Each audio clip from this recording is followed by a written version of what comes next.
Setelah mendengarkan kata-kata Feng Tianxing, Borui menggelengkan kepalanya. Tianxing tidak perlu terlalu merepotkan. Kamu bisa lebih jarang datang ke sini di masa depan. Beberapa hal terlalu banyak, tetapi akan menimbulkan kecurigaan. Dan aku juga sengaja meninggalkan beberapa hal untuk mereka tebak. Aku memindahkan beberapa bawahanku dari tempat dan di mata orang luar, aku tidak berguna. Kamu dapat mengirim seseorang untuk menghubungimu di masa depan, Tuan Feng. Biarkan dan datang baru-baru ini, dan aku akan memindahkan 1000 tentara lagi dari rumah laksamana ras iblis. Feng Tianxing tidak menyangka bahwa Borui telah merencanakan begitu banyak hal untuknya. Menurut akal sehat, Borui, sebagai bawahan Sera, seharusnya mencari keuntungan untuk dirinya sendiri setelah kematian Sera, tapi dia tidak melakukannya. Dia bahkan membongkar kekuatannya sendiri untuk membantu dirinya sendiri memecahkan masalah yang mungkin dia hadapi. Untuk sesaat, Feng Tianxing tidak tahu bagaimana mengungkapkan pikirannya. Setelah memikirkannya, dia mengeluarkan liontin batu giok dari tangannya. Saya pribadi mengukir kata Borui di atasnya dan memberikannya kepada Borui sebagai hadiah. Borui dengan cepat menyekat tangannya dan dengan hati-hati menyingkirkannya. Terima kasih, Tuan Muda Feng, inilah yang harus saya lakukan. Feng Tianxing menghela nafas, lalu bangkit dan pergi. Aku masih punya beberapa hal untuk ditangani. Jika kamu punya berita, kirimkan ke Sedu atau Dan. Setelah mereka berdua berdiskusi, Feng Tianxing pergi. Sepanjang jalan, semua yang muncul di benak Feng Tianxing adalah pertanyaan yang diajukan Jiang kepadanya beberapa hari yang lalu. Ketika saatnya tiba untuk menghancurkan iblis, apa yang harus dilakukan oleh iblis yang membantunya? Mereka membantu diri mereka sendiri, meskipun mereka tidak mengetahui tujuan mereka sendiri.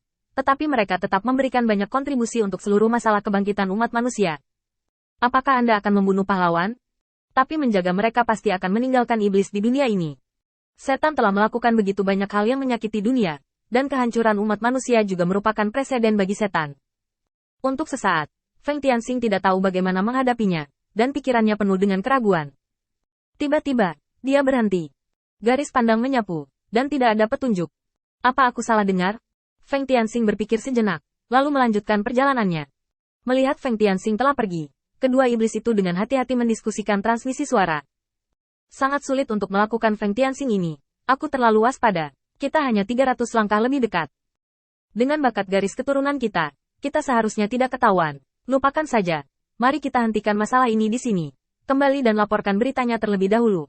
Feng Tianxing sangat berhati-hati. Lebih baik tidak mengungkapkannya. Setelah dua ras iblis menyelesaikan diskusi mereka, mereka hendak pergi ketika tiba-tiba, petir melesat menuju tempat persembunyian mereka. Feng Tianxing menabrak langsung ke tengah keduanya seperti lampu listrik, memaksa keduanya mundur. Mengangkat tangannya dan melambaikan lampu listrik yang tersebar, Feng Tianxing mengangkat alisnya. Apakah menyenangkan mengikutiku?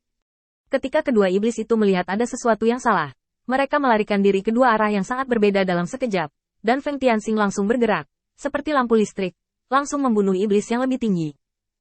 Cahaya listrik menyapu, langsung berubah menjadi pusaran guntur, menjebak iblis di tengah. Dan kemudian Feng Tianxing meninggalkan lingkaran samar racun di dekat pusaran, dan berbalik untuk mengejar iblis lain. Guntur meraung dan bersiul, dan keringat dingin yang tak terhitung jumlahnya keluar di dahi iblis yang terperangkap. Dia tidak bisa memecahkan guntur ini. Tampaknya rumor itu benar. Feng Tianxing telah mencapai tahap akhir dari alam penghancur tubuh, dan dia hanya selangkah lagi dari alam transformasi kepompong. Cila tepat ketika dia memikirkannya, guntur tiba-tiba kehilangan kendali, membunuh bahu iblis. Ras iblis buru-buru mengelak, dengan hati-hati mengamati guntur di sekelilingnya. Rasa sakit yang menyengat dari bahunya selalu mengingatkannya bahwa guntur ini tidak boleh disentuh. Tidak masalah jika metode itu digunakan lagi. Selama informasinya tidak bocor, semuanya mudah dikatakan. Saat iblis menarik napas dalam-dalam, seluruh tubuhnya berangsur-angsur menjadi transparan, dan guntur di sekelilingnya tampaknya telah kehilangan pengawasannya dan berkeliaran tanpa tujuan. Setelah beberapa saat, setan-setan itu tiba-tiba melangkah keluar, seperti anak panah dari talinya, melesat ke dalam hutan. Di sisi lain hutan, Feng Tianxing sebenarnya tersesat. Berhenti di atas pohon, Feng Tianxing berjongkok dan mengendus udara di sekitarnya. Aneh, tidak ada nafas yang tersisa. Mungkinkah itu metode garis keturunan khusus? Karena baunya tidak dapat ditemukan, Feng Tianxing menggunakan energi spiritualnya lagi. Dengan kesadarannya yang menakutkan, dia hanya mencari di daerah itu hampir 100 mil, tetapi tetap tidak menemukan apapun. Hanya saja kedua pencari jalan itu sangat sulit. Dan Feng Tianxing samar-samar tahu betapa sulitnya lawan ini. Yah, mungkin akan merepotkan kali ini. Feng Tianxing tidak melakukan banyak pengejaran. Dia berbalik dan kembali ke posisi pusaran guntur. Dengan lambaian tangannya, dia menghilangkan guntur yang telah berputar, lalu berjongkok di tanah, dengan hati-hati merasakan racun yang tertinggal di tanah. Tidak ada keraguan bahwa lawan telah lolos dari pusaran guntur. Hanya saja lawan yang beracun ini sepertinya tidak bisa membebaskan diri. Feng Tianxing menarik napas dalam-dalam dan dengan hati-hati merasakan jejak racun yang samar.